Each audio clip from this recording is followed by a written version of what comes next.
Corona মহামারীর পর বিশ্বে এখন নতুন আতঙ্কের নাম এমপক্স। আফ্রিকার দেশগুলো ছাড়াও পাকিস্তান সহ বিশ্বের কয়েকটি দেশে ছড়িয়ে পড়েছে সংক্রামক রোগটি। ভারতের বন্দরগুলোতে এই রোগ প্রতিরোধে নেওয়া হয়েছে বাড়তি সতর্কতা। ভারতে এমপক্সে আক্রান্ত কোনো রোগী শনাক্ত না হলেও দেশটিতে সংক্রমণ প্রতিরোধে স্থল, নৌ ও বিমানবন্দরে বাড়তি সতর্কতা জারি করা হয়েছে। ভারতের সীমান্তবর্তী দেশ পাকিস্তান এবং বাংলাদেশ থেকে যাওয়া আন্তর্জাতিক যাত্রীদের দিকে বাড়তি নজরদারির নির্দেশ দিয়েছে দেশটির কেন্দ্রীয় সরকার। এরই মধ্যে কিছু পূর্ব সতর্কতা নেওয়া হয়েছে। দিল্লির 3টি সরকারি হাসপাতাল এমপক্স রোগীদের কোয়ারেন্টাইন এবং চিকিৎসার জন্য নির্বাচন করা হয়েছে।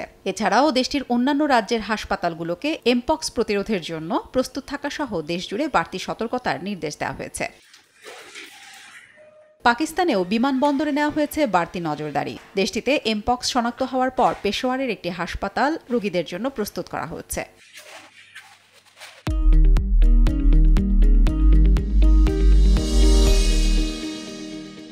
এরই মধ্যে কঙ্গোতে 500-র বেশি মানুষের মৃত্যু হয়েছে এমপক্সে আক্রান্ত হয়ে। দেশটিতে আগামী সপ্তাহে এমপক্সের টিকা পৌঁছাতে পারে বলে আশা করা হচ্ছে। কঙ্গোর স্বাস্থ্যমন্ত্রী জানিয়েছেন, যুক্তরাষ্ট্র ও জাপান টিকা পাঠিয়ে এমপক্স প্রতিরোধে সাহায্য করবে।